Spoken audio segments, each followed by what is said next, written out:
Some countries you visit. Italy, you feel. The moment you step off the plane, something shifts. The air smells different, a mix of espresso, fresh bread, and something ancient that has no name. The light is different, warmer, softer, like the sun itself decided to be more generous here. And the people move differently, with an ease and a pleasure in simply being alive that most of the world spends its whole life trying to find. Italy is not just a destination. It is a philosophy. La Dolce Vita, the sweet life. Not a luxury, not a reward. Just the way things should be every single day. Today, we go to Italy. And fair warning, you may not want to come back. Chapter 1. Rome, where every street is a history lesson. Rome is the only city in the world where you can be standing in the 21st century, turn a corner, and find yourself face to face with something 2,000 years old. The Colosseum, completed in 80 AD, still dominates the skyline, still pulls your breath away, still makes you stop and think about the sheer scale of what human beings are capable of building.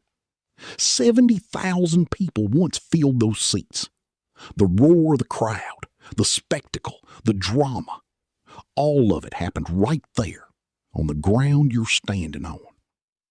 A 10-minute walk away, the Roman Forum stretches out like an open-air museum. The ruins of temples, markets, and government buildings where Julius Caesar once walked, where the fate of the ancient world was decided in Senate chambers now open to the sky. And then there is the Vatican, its own sovereign state within the city, home to St. Peter's Basilica, whose dome Michelangelo designed at the age of 72, and the Sistine Chapel, where the same artist spent 4 years lying on his back painting a ceiling that still stops people cold 5 centuries later. But Rome is not just its monuments. It is its streets. The neighborhood trattorias where the menu is handwritten and the pasta is made that morning. The piazzas where Romans of all ages sit, talk, argue, and simply exist together. The gelato. Always the gelato, eaten slowly, walking nowhere in particular. Rome is not a city you rush. It is a city you surrender to.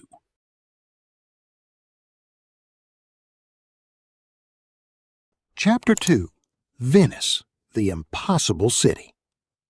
Venice should not exist.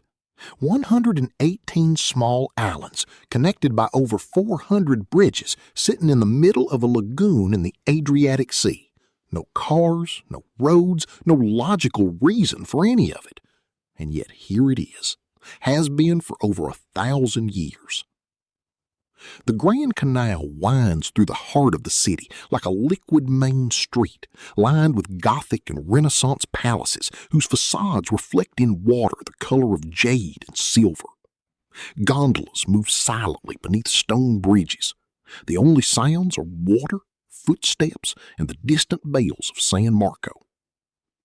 St. Mark's Basilica, its golden Byzantine mosaics glittering in the afternoon light, anchors one end of Piazza San Marco, the square Napoleon once called the drawing room of Europe. On a quiet morning, before the crowds arrive, with pigeons crossing the empty stones and the first light catching the gold of the basilica's facade, it is one of the most beautiful sights on earth. Venice is also a city that is genuinely disappearing, slowly, inch by inch, year by year, which means every visit carries with it a quiet urgency. See it, walk its impossible streets, get deliberately lost in its labyrinth of Colli and Campi.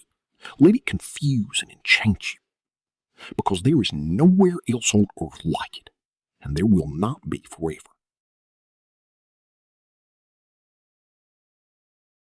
Chapter 3.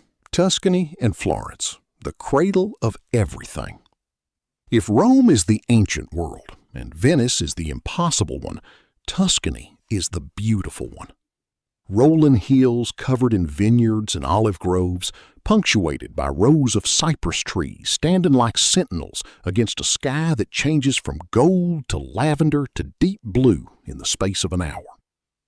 Medieval hilltop villages, Siena, San Gimignano, Montepulciano, where time genuinely seems to have paused sometime in the 14th century and simply never resumed. And at the heart of it all, Florence. Florence is the city that gave the world the Renaissance, not a metaphor, literally. In a period of roughly 200 years, this single city produced Leonardo da Vinci, Michelangelo, Botticelli, Brunelleschi, Dante, Machiavelli, and Galileo. The creative output of Florence during this period was so extraordinary, so concentrated, so world-changing, that historians still struggle to fully explain it. The Uffizi Gallery houses one of the greatest art collections ever assembled: Botticelli's Birth of Venus, Leonardo's Annunciation, Caravaggio, Raphael, Titian, room after room of work that changed how human beings saw themselves and their world. Across the Arno, the Pitti Palace. Above the city, the view from Piazza Michelangelo at sunset. The Duomo's terracotta dome rising above the rooftops, the river below, the Tuscan hills beyond. One of those views you take a photo of, knowing full well the photo will never capture it. And then you sit down somewhere, order a glass of Chianti, and slowly understand why people come to Tuscany and never entirely leave.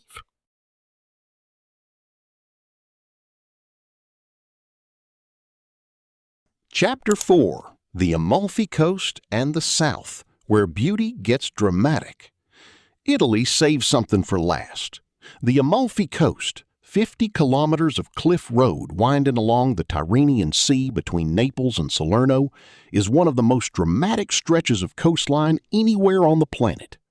Villages like Positano tumble down sheer cliff faces toward the water, their pastel-colored buildings stacked so improbably steep that the streets between them are more often staircases than roads. The water here is a blue so vivid, so saturated, it barely looks real. Lemon trees, Amalfi's famous giant sfusato lemons, grow in terraced groves above the sea, filling the air with a scent that mixes with salt and wildflowers into something you will remember for years. Further south, Sicily, the largest island in the Mediterranean, adds another layer entirely. Greek temples older than Rome, Arab Norman cathedrals, Baroque hilltop towns, the smoking cone of Mount Etna, Europe's most active volcano, visible from almost everywhere on the island's eastern coast, and a food culture so deeply rooted, so fiercely local, that Sicilians will tell you, politely but firmly, that Sicilian cuisine is not Italian cuisine. It is Sicilian. They are not wrong.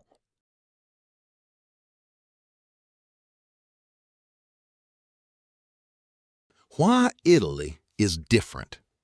Here is the truth about Italy. It will frustrate you. The trains will sometimes be late. The bureaucracy will make no sense. The Wi-Fi will be unreliable in exactly the place you need it most. And none of it will matter. Because Italy has something that almost no other country on earth has managed to hold on to in the modern world.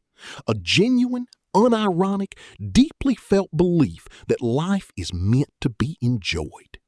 That a meal is worth 2 hours.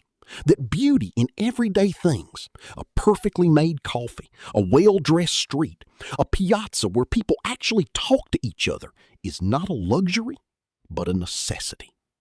La Dolce Vita is not a marketing slogan. It is a conviction.